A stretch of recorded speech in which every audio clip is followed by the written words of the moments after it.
Tony कबूतर अपनी माँ के साथ शहर में रहा करता था। वो एक बहुत बड़ी कंपनी में जॉब किया करता था।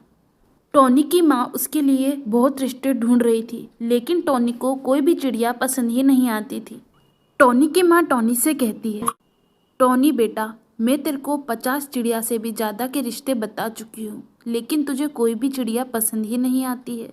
तेरे बाबा और मेरी अब उम्र हो चुकी है और तेरे बाबा गांव में अकेले रहते हैं, इसलिए मैं अब गांव जाना चाहती हूँ। मैं चाहती हूँ गांव जाने से पहले मैं तेरी शादी कर दूँ।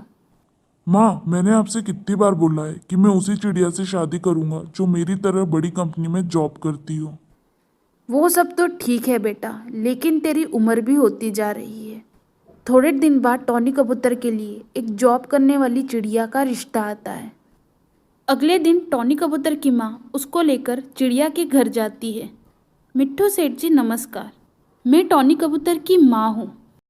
मैं आपकी बेटी के लिए अपने बेटे का रिश्ता लेकर आई हूँ। जी नमस्कार। आपको कैसी लड़की चाहिए अपने बेटे के लिए? मुझे तो एक ऐसी लड़की चाहिए जो जॉब करती हो, साथ ही मेरे बेटे को पसंद हो। इससे ज़्यादा मुझे उससे कोई अपेक्षा नहीं है। और हाँ, मैं चाहती हूँ कि जल्द से जल्द मैं इसकी शादी कर दूँ। ठीक है, मैं अपनी बेटी को बुला देता हूँ। एक बार ये दोनों बात कर ले, फिर हम आगे की बात करते हैं। जी ठीक है। जी, मेरा नाम टोनी है। जी मेरा नाम मिंटी है। मैं आपसे तय कहना चाहती हूँ कि शादी के बाद मैं जॉब नहीं छोड़ूंगी। आपको जॉब छोड़ने के लिए बोल भी कौन रहा है? मैं तो खुद चाहता हूँ कि मेरी वाइफ कोई बड़ी कंपनी में काम करे। थोड़े दिन बाद दोनों की सहमति से दोनों की शादी कर दी जाती है। कुछ दिनों बाद, बेटा टॉनी, मैं अब गांव जाना चाहती हूँ, तो जल्द से जल्द मेरा वहाँ का टिकट निकलवा दे।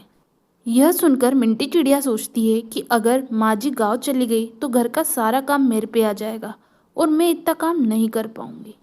अरे माँ जी, आप कहाँ भी गाँव जाने की बात कर रही है? आप तो भी यहीं रुकिए। आपने तो मुझे अपनी सेवा का मौका भी नहीं दिया। लेकिन बेटा, टॉनी के पापा की तबीयत अब सही नहीं रहती है, इसलिए मेरा गाँव जाना ज़रूरी है। माँ जी, कुछ दिन के बाद चली जाइएगा। हाँ हाँ माँ, कुछ दिन बाद चले जाना। ठीक है बेटा, जैसे तुम दोनों की इच्छा। बेटा क्या बात है, तू बहुत ही परेशान दिख रहा है। गांव से ये संदेश आया है कि पिताजी की तबीयत एकदम से बहुत खराब हो गई है। बेटा, तू तो तुरंत मेरे गाँव का एक टिकट करा दे। जी माँ। मिंटी, मेरे ऑफिस जाने वाले कपड़े नहीं मिल रहे, क्या तुम मुझे ढूंढ के दे दोगी? टॉनी जी, आपके कपड़े तो माँ जी रखा करती थी, इसलिए उसके बारे में मुझे तो कुछ पता नहीं है। और वैसे भी मैं ऑफिस के लिए लेट हो रही हूँ, तो मैं चलती हूँ। यह कह के मिंटी चिड़िया वहाँ से चली जाती है। टॉनी को याद आता है, टॉनी बेटा, मैंने तेरे कपड़े धो के और घड़ी करके अलमारी में रखे हैं। ठीक है माँ, लेकिन ये सब आप मुझे क्यों बता रही है?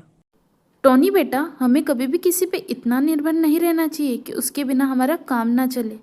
अगर कभी मुझे कहीं जाना पड़े तो तू इस अलमारी से कपड़े निकाल लेना।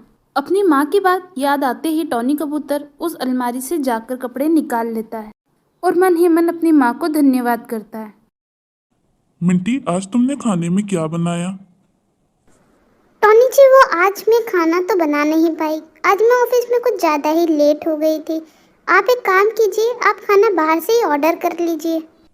मैं 2-3 दिन से बाहर से ही खाना ऑर्डर कर रहा हूँ और अब तो बाहर का खाना खा खा के मेरी तबीयत भी खराब होने लग गई है। तो फिर आप खुद ही बना लीजिए। यह कह के मिंटी वहाँ से चली जाती है। टॉनी को अपनी माँ की याद आती है। माँ, आज अपने खाने में क्या बनाया? बेटा, रोटी सब्जी बनाई है। क्या माँ, आप रोज वही बना देती हो? बेटा, आज मेरी तबीयत ठीक नहीं है, तू आज खा ले, कल मैं कुछ अच्छा बना दूंगी। ठीक है माँ। लेकिन बेटा टॉनी, तू भी कुछ खाना बनाना सीख ले। कभी मैं नहीं रही तो तुझे खाना कौन खिलाएगा? अरे माँ, आप भी ना। टॉनी को अपनी गलती का एहसास होता है। वह सोचता है कि अगर मैं खाना बनाना सीख लेता तो आज मुझे भूखे नहीं रहना पड़ता। अगले दिन, क्या बात है, आज तो बहुत देर हो गई है और मिंटी ऑफिस से भी नहीं लौटी है। मैं उसको कॉल लगा लेता हूँ। फोन तो स्विच ऑफ है। इस तरह टॉनी कबूतर मिंटी चिड़िया का बहुत देर तक इंतजार करता रहता है। मिंटी, कहाँ रह गई थी तुम? तुम्हें पता है मुझे कितनी चिंता हो रही थी और तुम्हारा फोन भी नहीं लग रहा था।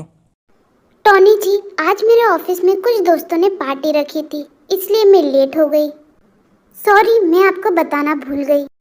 कोई बात नहीं मिंटी, चलो खाना खा लेते हैं। टॉनी जी, मैंने तो खाना खा लिया, आप भी खाना खा लीजिए। यह सुनकर टॉनी को याद आता है, बेटा टॉनी, आज तो बहुत ही लेट हो गया, कहाँ रह गया था? अरे माँ, मैं अपने दोस्तों के साथ था। तो बेटा एक बार कॉल करके बता देता, मुझे तेरी इतनी फिक्र नहीं होती। अरे माँ, आप जरा जरा सी बात पे कितना सोचती हो। चल कोई बात नहीं, मैं खाना लगा देती हूँ। माँ, खाना तो मैंने खा लिया। टॉनी कबूतर को आज अपनी माँ का दुख समझ में आता है। मिंटी, मैंने ऑफिस से 7 दिन की छुट्टी ली है। मुझे बहुत दिन से माँ की बहुत ही याद आ रही है और मैं कल उनसे मिलने जा रहा हूँ। अगर तुम चाहो तो तुम भी मेरे साथ चल सकती हो। नहीं टॉनी जी, मुझे तो अभी ऑफिस से छुट्टी नहीं मिलेगी। एक काम कीजिए, आप ही हो आइए। ठीक है मिंटी, जैसी तुम्हारी इच्छा। अगले दिन टॉनी अपनी माँ के घर गांव में पहुंच जाता है। अरे बेटा टॉनी, तू यहाँ? और तेरे साथ बहू नहीं आई? नहीं माँ, मिंटी को ऑफिस से छुट्टी नहीं मिली और मुझे आपकी बहुत याद आ रही थी, इसलिए मैं आ गया। लेकिन माँ, मुझे आपकी तबीयत कुछ ठीक दिखाई नहीं दे रही है। हाँ बेटा, कल रात से मुझे बुखार है। माँ, मैं डॉक्टर को बुला के लाता हूँ। टॉनी तुरंत डॉक्टर को बुलाता है। डॉक्टर, मेरी माँ ठीक तो हो जाएगी ना? हाँ टॉनी जी, बस आप एक बात का ख्याल रखिएगा कि इन्हें घर का काम मत करने दीजिएगा। बाकी मैंने कुछ दवाइयाँ लिख दी है, आप मंगवा लीजिएगा। जी डॉक्टर। टॉनी कबूतर अपनी माँ की देखभाल में लग जाता है। वो अपनी माँ को कोई भी कार्य नहीं करने देता।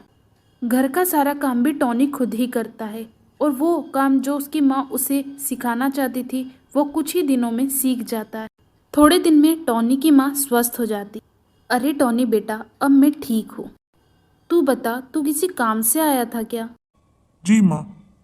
वह अपनी और मिंटी की सारी बात माँ को बताता है। बेटा, इसलिए मैं कहा करती थी कि हमें अपना काम स्वयं ही करना चाहिए, किसी पे भी हमें निर्भर नहीं होना चाहिए, चाहे वो हमारी माँ हो चाहे पत्नी।